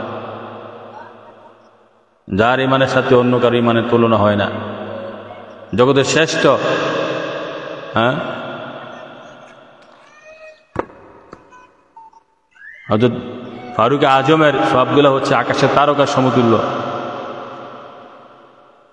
ফারুক আজমের সবগুলো হচ্ছে আকাশের তারকা। মা আয়েশা সিদ্দিকা একদিন বলতেছে, ইয়া রাসূলুল্লাহ, আপনার কি আপনার মতের মধ্যে এমন কোনো সাহাবী, এমন কোনো আশেক আছে কি যার সব আকাশের তারকার মতন হবে? মা আয়েশা সিদ্দিকা একদিন প্রশ্ন করেছিলেন। আমার নবী পাক সাল্লাল্লাহু আলাইহি ওয়াসাল্লাম বললেন, হ্যাঁ আছে তো একজন। বললো, ইয়া রাসূলুল্লাহ, সে কে? বলেছে আমার নবী পাক সাল্লাল্লাহু আলাইহি ওয়াসাল্লাম বলছেন ফারুক আজম, ওমর ফারুক রাদিয়াল্লাহু তাআলা, সাইয়েদনা ওমর ফারুক রাদিয়াল্লাহু আলাইহিস সালাম। এই কথা শুনে মা আয়েশা মনে মনে একটু ক্ষুণ্ণ, আরে উমর, হযরত ওমরের নাম বললো, আমার আব্বার নাম বললো না, আবু বকর সিদ্দিকের নাম বললো না। তারপরে নবী পাক সাল্লাল্লাহু আলাইহি ওয়াসাল্লাম তো তার গায়েবের খবর তো তার মনের সমস্ত কিছু তিনি জানেন। হ্যাঁ, তারপরে বলছে যে এরকম শত শত ওমরের নেকের চেয়ে আরো বেশি হচ্ছে তোমার আব্বা আবু বকর সিদ্দিকের নেক। আল্লাহু আকবার রাসূল।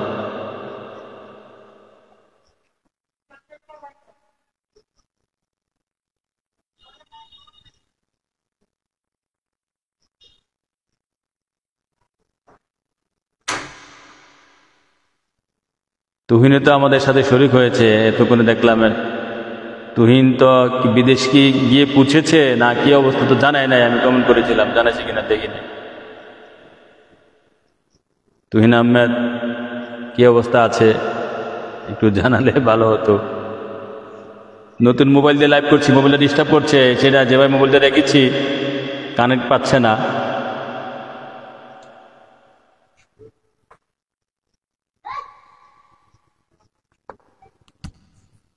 এবং কথা ক্লিয়ার শোনা যাচ্ছে কিনা। তাহলে আবু বকর সিদ্দিকের প্রেম ভালোবাসা থেকে আমাদের জিনিসটা তো অবশ্যই অবশ্যই এগুলা রেখে দিবে, অন্তরে রেখে দিতে হবে, কেটে রাখতে হবে। আবু বকর সিদ্দিক কিভাবে জান মাল ব্যয় করেছেন।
এখন আমরা হুজুর পাক নবীজির চেহারা মোবারকের দিকে তাকিয়ে থাকা ও কদম শরীফে সমস্ত সম্পদ উৎসর্গ করার শপথ।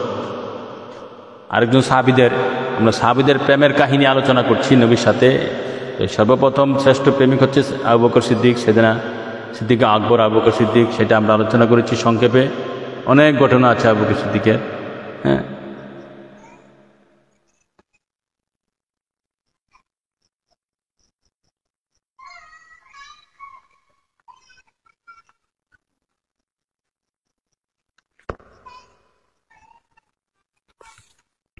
নবীজির নুরানি চেহারা মোবারকের দিকে তাকিয়ে থাকা ও কদম শরীফে সমস্ত সম্পদ উৎসর্গ করার শপথ। কিভাবে যে সাহাবা এই কেরাম হুজুর পাক নবীজির জাতি সুরত, জাতি নূরের চেহারা মোবারক দেখে দেখে নিজের নয়ন ও অন্তরগুলোকে তৃপ্তি দান করতেন, আর তাদের প্রেম ভালোবাসার মাপকাঠি যে কি ছিল তার নমুনা এই রেওয়াত থেকে বোঝা যায়। একদা সেদিনা মোহাম্মদ মুস্তাফা আহমদ মুস্তফা সাল্লাল্লাহু আলাইহি সাল্লাম উপস্থিত সাহাবা কেরামকে উদ্দেশ্য করে বললেন, তোমাদের এই পৃথিবীতে আমি তিনটি জিনিস পছন্দ করি। আমার হুজুর পাক নবী সাল্লাল্লাহু আলাইহি সাল্লাম একবার বললেন, তোমাদের এই পৃথিবীতে আমি তিনটি জিনিস পছন্দ করি। এক সুগন্ধি, এক নম্বরে, দুই নম্বরে সতী সাধ্বী রমণী, হ্যাঁ, এবং তিন নম্বরে নামাজ, যা আমার অন্তরের তৃপ্তিময় শৈথিল্য। সালাদ, এটা তো মেরাজের কানেকশন। হ্যাঁ, নবীকে ভালোবেসে সালাত আদায় করতে হবে। যাক, সেটা কথা পরে আসছি। এক নম্বরে সুগন্ধি, সুগ্রাণ, দুই নম্বরে সতী সাধ্বী রমণী, এবং নামাজ, যা আমার নয়নের তৃপ্তিময় শৈথিল্য। তিনটা জিনিস নবীজি এই দুনিয়াতে পছন্দ করতেন, এটা হাদিস শরীফে এসেছে। হযরত সাইয়েদনা সিদ্দিক আকবর রাদিয়াল্লাহু তাআলা আনহু আরজ করলেন, আমারও তিনটি বস্তু পছন্দ। সিদ্দিক আকবর কি আরজ করলেন, আমারও তিনটি বস্তু পছন্দ। والنذر إلى وجه رسول الله صلى الله عليه وسلم وإن فقوا مالي على رسول الله صلى الله عليه وسلم وأن يكون نتي تحت رسول الله صلى الله عليه وسلم।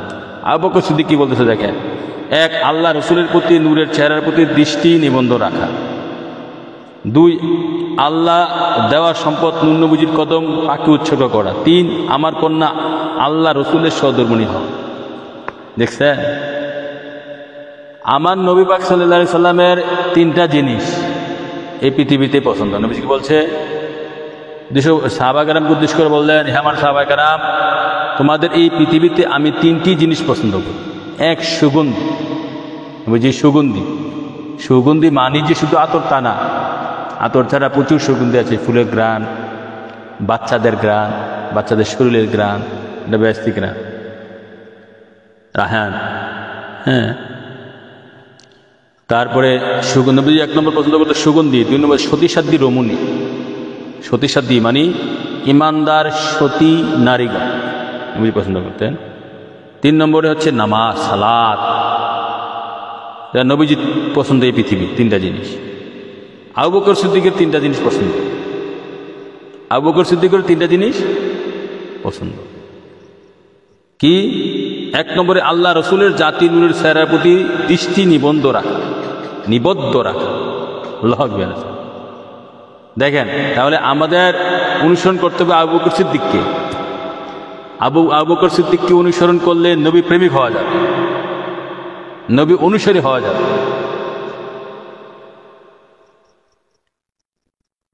নবী প্রেমিক হওয়া যায়। আবু বকর সিদ্দিক বলছে, আমি পছন্দ করি আন-নাযরু ইলা ওয়াজহি রাসূলুল্লাহ সাল্লাল্লাহু আলাইহি ওয়াসাল্লাম।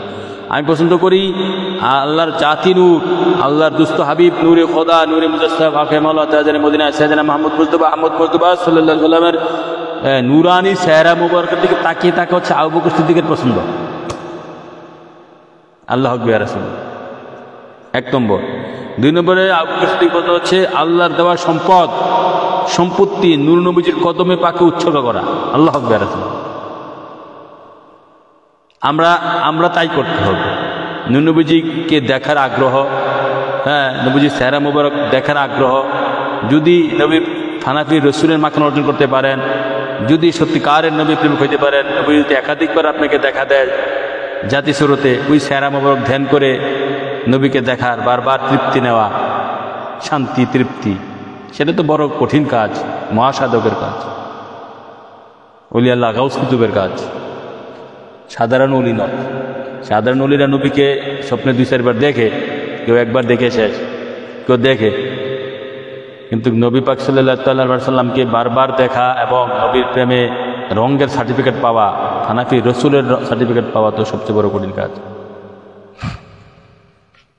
হানাফি রসুলের সার্টিফিকেট পাইলে না হানাফিল্লা হইতে পারবেন, এর আগে তো সম্ভব নয়। তো হানাফি রসুলের সার্টিফিকেট পাওয়ার আগে তো হানাফি শেখের সার্টিফিকেট পাইতে হবে। এই সার্টিফিকেটগুলো কীভাবে পায়, কেমনে পায়, কীভাবে সার্টিফিকেটগুলো দেয়, বাংলাদেশে কোনো আলেম ওলামা হিসাবে আছে ব্যাখ্যা করতে পারে? ব্যাখ্যা আমি কারো আজ শুনি না। আমি অদম ফকির যাই, একটু জ্ঞান আল্লাহ রসুল দিয়েছে, জররা করি, আমি মাঝে মাঝে ব্যাখ্যা করি, যারা আমার বয়ান শোনেন দেখেন তারা জানতে পারে। আমি বাস্তব থেকে ব্যাখ্যা করে দেখাতে পারব। হ্যাঁ, দালিলিক প্রমাণও আছে, শরীয়তের প্রমাণ, কেতাব থেকে প্রমাণ আছে, আবার বাস্তব প্রমাণও আমি দেখাতে পারব, রুহানিয়তের প্রমাণ দেখাতে পারব, কালবের প্রমাণ দেখাতে পারব, এলহাম যোগে প্রমাণ দেখাতে পারব। তো বিশ্বাস করতে হবে, তো মানতে হবে, তো আগ্রহ সহকারে, অনুগ্রহ সাগ্রহ সহকারে তো অর্জন করতে হবে, দেখতে হবে, তাহলে না পারবে।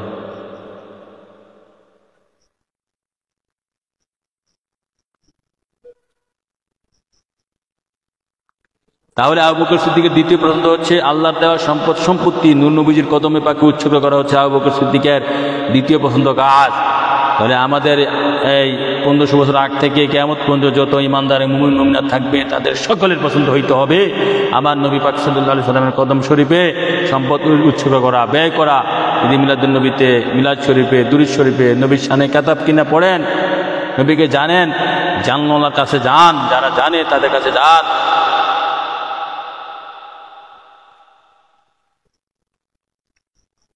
আবু বকর সিদ্দিকের 3 নম্বর পছন্দ আমার কন্যা আল্লাহ রসুলের সহধর্মিণী হওয়া। সিদ্দিকে আকবরের কন্যা কে নবী পাকের কাছে বিবাহ দেওয়া, এটা হচ্ছে আবু বকর সিদ্দিকের কি পছন্দের কাজ। তিনি 6-7 বছরের বাচ্চাকে নবীর কদমে উৎসর্গ করে দিয়েছেন। আল্লাহু আকবার, কি প্রেম! আর এই জগতে তো নবীর সাথে প্রেমও করছে আবু বকর সিদ্দিকই, সব কিছু দিয়ে বুঝাড় করে। তা আবু বকর সিদ্দিককে জানবেন না? শ্রেষ্ঠ মানব আমার নবী নয়, আল্লাহর সৃষ্টি জগতের শ্রেষ্ঠ মানব আবু বকর সিদ্দিক।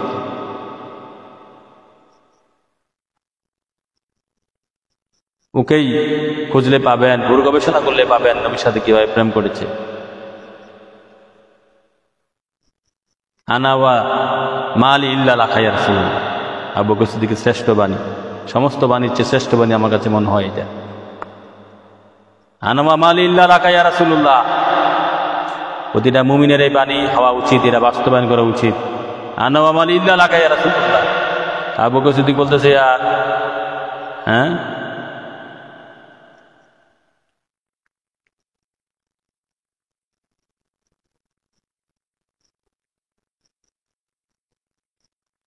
এই 3টা আবু বকর সিদ্দিকের পছন্দ হচ্ছে 3টা জিনিস। নবীজি চেহারা মোবারক দিকে তাকিয়ে থাকে 1 নম্বরে।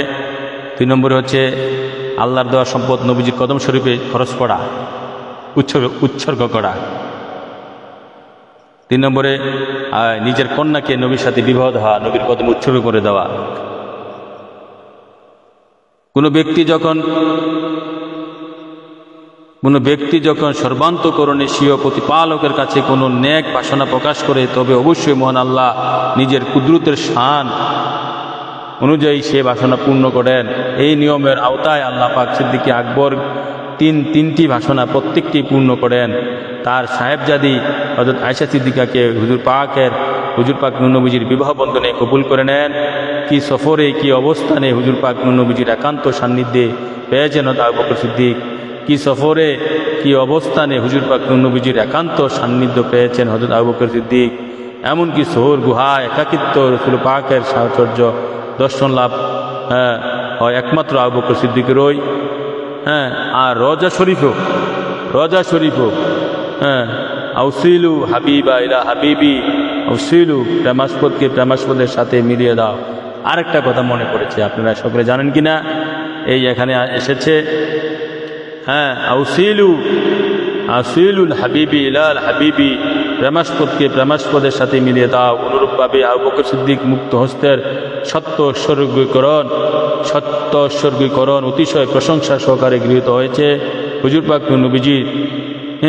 পাক নবীজি তার দানের বিষয়ে এক এরশাদ করেন, ওয়া মা নাফআনি মালু আহাদিন কুত্তু মা নাফআনি মালি আবি বকর। আবু বকরের সম্পদের দিয়ে আমার যে উপকার সাধিত হয়েছে, একটু আগে বলেছি নবী পাক সাল্লাল্লাহু আলাইহি ওয়াসাল্লাম খুতবায় এই কথাটা বলেছিলেন, বিদায়ী খুতবা মসজিদে নববীর মধ্যে পর্দা করার দুই দিন আগে, মা নাফআনি মালু আহাদিন কুত্তু মা নাফআনি মালু আবি বকর। আবু বকরের সম্পদ দিয়ে আমার যে উপকার সাধিত হয়েছে আর কারো দান সে উপকার দিতে পারেনি। তারিকুল খোলাফা পৃষ্ঠা 30। হ্যাঁ, অন্যত্র তার দানের সাথে সাহচর্যের কথা উল্লেখ এসেছে। কালা রাসূলুল্লাহ সাল্লাল্লাহু আলাইহি ওয়াসাল্লাম, ইন্না মিন আমান্নি নাসি আলাইয়া ফি সুহবাতিহি ওয়া মালি আবু বকর। সবচেয়ে অধিক আমার সাহচর্য গ্রহণকারী এবং আমার জন্য সম্পদ উৎসর্গকারী হলেন আবু বকর সিদ্দিক। সহিহ বুখারী 1 খণ্ড পৃষ্ঠা 516। নবী সাল্লাল্লাহু আলাইহি ওয়াসাল্লাম কি বলছেন এখানে? কালা রাসূলুল্লাহ সাল্লাল্লাহু আলাইহি ওয়াসাল্লাম, ইন্না মিনাল আমান্নি নাসি আলাইয়া ফি সুহবাতিহি ওয়া মালি আবু বকর। সবচেয়ে অধিক আমার সাহচর্য গ্রহণকারী আমার সাইয়েদনা মুহাম্মদ মুস্তাফা আহমদ মুজতবা আল্লাহর হাবিব নূরে খুদা নূরে মুজাসসাম সাল্লাল্লাহু আলাইহি ওয়াসাল্লাম বলতেছেন পাক জবানে যে আমাকে সবচেয়ে বেশি যিনি সাহচর্য দিয়েছেন, মানে আমাকে সবচেয়ে বেশি যে সময় দিয়েছেন, আমাকে সবচেয়ে বেশি যিনি খেদমত করেছেন, আমাকে সবচেয়ে বেশি যে শারীরিকভাবে সহযোগিতা করেছেন এবং আমার জন্য সম্পদ সবচেয়ে বেশি উৎসর্গকারী হলেন আবু বকর সিদ্দিক। আল্লাহু আকবার। সহিহ বুখারী 1 খণ্ড পৃষ্ঠা 501 মধ্যে এসেছে, 516 মধ্যে এসেছে।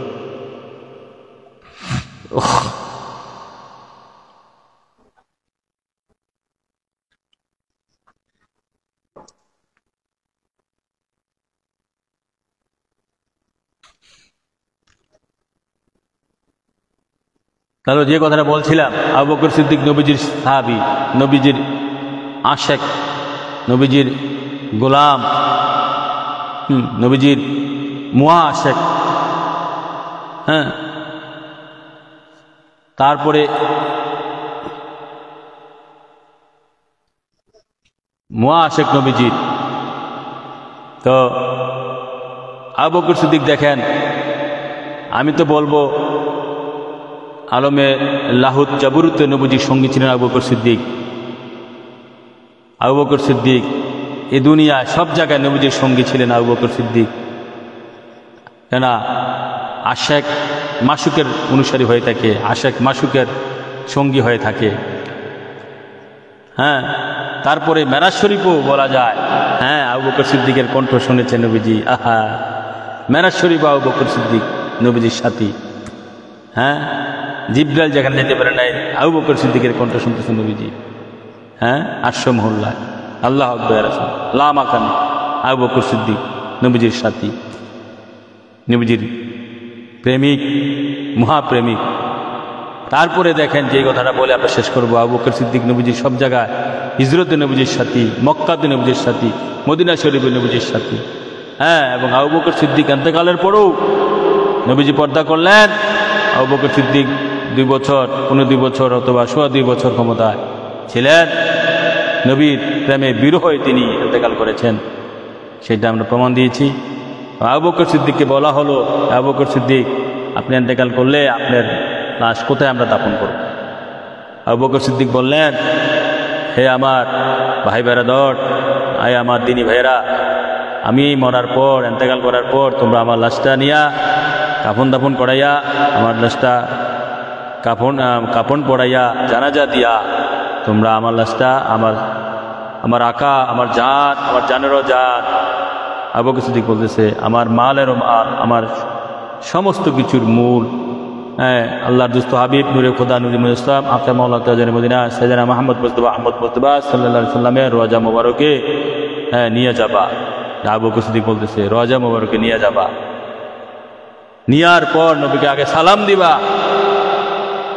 সালাম দিয়া আবু বকর সিদ্দিক শিখাই দিতেছে আগে সালাম দিবা নবীকে, সালাম দিয়া নবীর কাছে অনুমতি চাইবা। ইয়া রাসূলুল্লাহ, আপনি যদি অনুমতি দেন হায়াতুন নবী জিন্দা নবী। দেখেন আবু বকর সিদ্দিকের আকীদা হচ্ছে আমার নবী হায়াতুন নবী, জিন্দা নবী, হায়াতের হায়াত। আবু বকর সিদ্দিকের আকীদা হচ্ছে আমার নবী আপনার নবী, জিন্দা নবী, হায়াতের হায়াত। এই জন্য আবু বকর সিদ্দিক বলতেছে হে দুনিয়ার হে আমার তিনি ভাই, হে আমার সাহাবা, হে আমার তিনি ভাইয়েরা, ইমানদার ভাইয়েরা, হে নবীর সাহাবীগণ, আমি ইন্তেকাল করার পর তোমরা আমার কাফন পড়াইয়া জানাজা দিয়া নবীজির রওজা মুবারকে নিয়ে যাবা। আমার লাশটা নিয়ে খাটি করে নিয়ে যাবা, নিয়ে ওখানে আল্লাহর দুস্থ হাবিবকে আদবের সহিত, ভক্তির সহিত, ভালোবাসার সহিত সালাম দিবা। ইয়া রাসূলুল্লাহ, আপনার সাথী, আপনার গোলাম, আপনার মুহাশেক আবু বকর সিদ্দিককে নিয়ে এসেছি। এখন আপনি নবী যদি অনুমতি দেন আবু বকর সিদ্দিককে আপনার পাশে শোয়াবো, আপনার পাশে দাফন হবে। এটা আবু বকর সিদ্দিক শিখাই দিচ্ছেন তার ভাইদেরকে, নবীর সাহাবীদেরকে। তো আবু বকর সিদ্দিক ইন্তেকাল করার পর তদ্রুপ এরকম ভাবেই সাহাবারা করেছে, কাফন পরাইছে, জানাজা হয়েছে। জানাজা হওয়ার পর তারপরে খাটে করে লাশ নিয়ে গেছে নবীজির রওজা মুবারকে, নিয়ে আগে নবীকে সালাম দিছে যারা সাহাবা ছিল, উমর ফারুক, মাওলা আলী শেরে খোদা, উসমান জিন্নুরাই, আব্দুর রহমান ইবনে আউফ, সাদ ইবনে ওয়াক্কাস, হুজাইফা, আবু যর রাদিয়াল্লাহু তাআলা আনহু হোমগণ সালাম দিছে। সালাম দেওয়ার পর বলছে ইয়া রাসূলুল্লাহ, আবু বকর সিদ্দিককে যদি আপনি অনুমতি দেন তাহলে আপনার পাশে সে শুইতে চায়, দাফন হবে আপনার পাশে, আপনি অনুমতি দেন। নবী পাক আল্লাহর দুস্থ, আল্লাহর হাবিব নূরে খোদা, নূরে মুজাসসাম রোজা শরীফ থেকে বলে দিয়েছেন, আওয়াজ করেছেন, আওয়াজ এসেছে রোজায় সালাম দিয়ে অনুমতি চাওয়ার পরে, এই আর্জি জানানোর পর নবীজির রওজা শরীফের দরজা মোবারক আপনি খুলে যায়। কেতাব এসেছে, দেখুন সে কি খাসায়াতুল কুবরাতে দেখুন, বিভিন্ন খাতাবের মধ্যে এসেছে। বিশ্ব আল্লাহ সারা জাহানে আমি বলবো খাসায়াতুল কুসাব 1 নম্বর কাতাব নবীজির সম্মান, 1 নম্বর কি 2 নম্বর, তারপরে আপনার শাফা শরীফ নবীজির সম্মানে। তো এই খাসায়াতুল কুবরার মধ্যে এসেছে যে আপনি নবীজির রওজা মুবারকের দরজা খুলে গেছে। আবু বকরের লাশ নিয়ে যখন তারা সালাম দিয়েছে, অনুমতি চাইছে, আপনি নবীজির নবীজির রওজা মুবারকের দরজা খুলে গেছে, মানে অনুমতি দিয়েছে। তার আরবি ভাষায় নবীজি বলেছে উসিলুল হাবিবা ইলাল হাবিবি।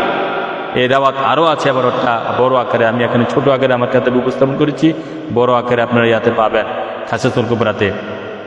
তো আমার নবীজি বলতেছে কি আউসিলুল হাবিবা ইলাল হাবিবি, প্রেমাস্পদকে প্রেমাস্পদের সাথে মিলিয়ে দাও, প্রেমিককে প্রেমিকের সাথে মিলিয়ে দাও, প্রেমাস্পদকে প্রেমাস্পদের সাথে মিলিয়ে দাও। তাহলে নবী তো জাহানের অনুমতিক্রমে নবীজি রওজা মুবারক থেকে নবীজি আওয়াজ করেছেন, সাহাবারা শুনেছে নবী জিন্দা নবী, হায়াতুন নবী, হায়াতের হায়াত, জিন্দা, তিনি জিন্দা বানানোওয়ালা, হায়াত দান করেনেওয়ালা। তিনি এই ব্যাপারে আমি লিখেছি আমার কিতাবে নবীজির দেহ মুবারক হাকিকতের মধ্যে আলোচনা হয়েছে, অথবা অন্য কিতাবে আলোচনা হয়েছে। আল্লাহ রাসূলুল্লাহ কি বুঝলেন আবু বকর সিদ্দিক এর প্রেম উন্মাদনা কেমন ছিল নবীর প্রতি?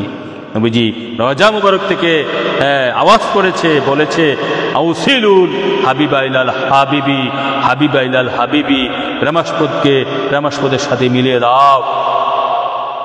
তারপর রওজা মুবারকের দরজা মুবারক আপনি খুলে গেছে। আবু বকর সিদ্দিক তো এভাবে নবীর সাথে শোয় নাই, নবীজির হুকুমে, নবী পাক সাল্লাল্লাহু আলাইহি সাল্লামের জাহের পাতেন এই হুকুমে, নবী পাক সাল্লাল্লাহু আলাইহি সাল্লামের ইচ্ছায় নবীজি এর সাথে আবু বকর সিদ্দিক শুচ্ছে। আল্লাহু আকবার, ইয়া রাসূলুল্লাহ, এই শান আর কার আছে? আবু বকর সিদ্দিককে নিয়ে যারা মতভেদ তৈরি করে, শিয়ারা যারা গালি দেয়, তাদের উপর খোদা লানত। যারা আবু বকর সিদ্দিককে গালি দেয়, ফারুক আজমকে গালি দেয়, উসমান জিন্নুকে যারা গালি দেয়, তাদের সাথে নামাজ কিচ্ছু করবেন না, তাদের কাছে নামাজ পড়া হারাম, তাদের সাথে মুসাফা করা হারাম, তাদের কাছে মেয়ে বিয়ে দেওয়া হারাম, তাদের সমস্ত কর্ম তাদের সাথে বিচ্ছিন্ন করে দিবেন নিজের ঈমান ঠিক থাকতে হলে। কারণ আবু বকর সিদ্দিক কোনো সাহাবা কেরামকে মন্দ বলে ইমান ঠিক রাখা যাবে না, কোনো আহলে বায়তকে অসম্মান করে ইমান ঠিক রাখা যাবে না। আমার নবীজির পরে সাহাবা কেরাম আহলে বায়াত দুটোটাকেই সমান সমানে ভালোবাসতে হবে। একই ভিতরের মধ্যে নবীর ভালোবাসা, নবীজি বলছে আমার পরে আমার আহলে বায়াত, আমার আল্লাহ আল্লাহ আমার সাহাবা কেরাম, আল্লাহ আল্লাহ আমার আহলে বায়াত। নবীজি হাদিস উভয়ের পক্ষে হাদিস করেছে। নবী তো এমন কাউকে কম বলেছে, কাকে বেশি বলেছে। হ্যাঁ, হক্কানি পীর হয়ে দেখেন, হক্কানি পীর হয়ে দেখেন, আপনার আওলাদ আপনাকে যদি আপনার অনুসারী হয়, হ্যাঁ ওয়েলকাম। আপনার ভক্তরা যারা খাস ভক্ত আছে, আপনি দেখবেন আপনার খাস ভক্তরা যারা জানমাল দিয়ে উজাড় করে আপনার প্রচার প্রসার করছে, আপনি তাদেরকে আপনি আহলে বায়তের চেয়ে কম ভালোবাসবেন? হ্যাঁ, দুটোটাকে ভালোবাসতে হবে, দুটোটাকে দিতে হবে।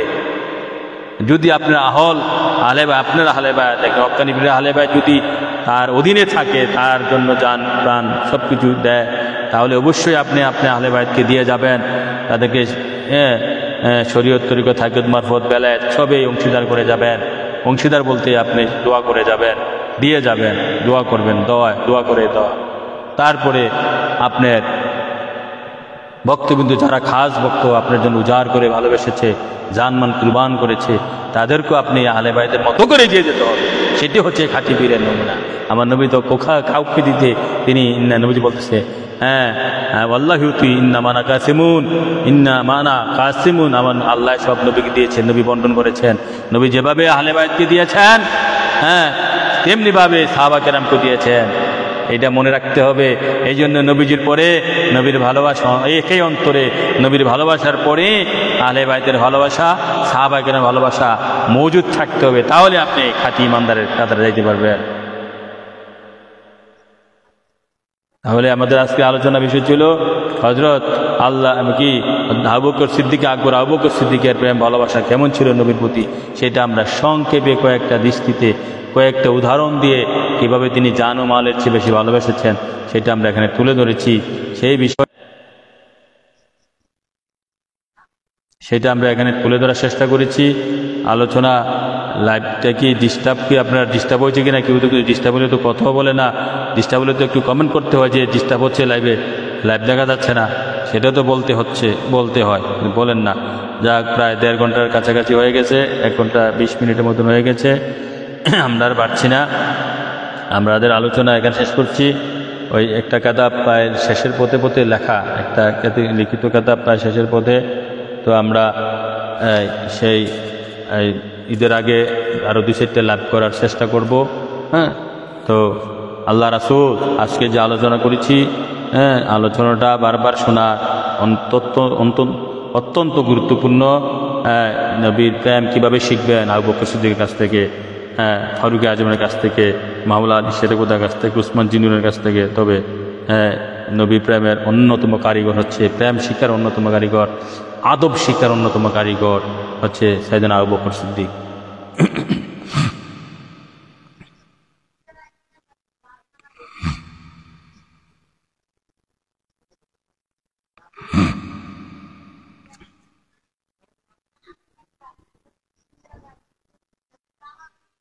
তো আমি আর পারছি না, আল্লাহ রাসূল আল্লাহ রাসূল আমাদের সকলকে এই নবী প্রেমের উন্মাদনা আবু বকর সিদ্দিক থেকে শিখার, জানার এবং মানার তৌফিক দান করুক আল্লাহ। আজকের আলোচনা বুঝা, জানা, মানার তৌফিক দান করুক। আলোচনা ইউটিউব থেকে শুনবেন, বিভিন্ন জায়গা থেকে শুনবেন। আল্লাহ রাসূল যেন আমাদেরকে শোনা, মানার, বুঝার তৌফিক দান করে।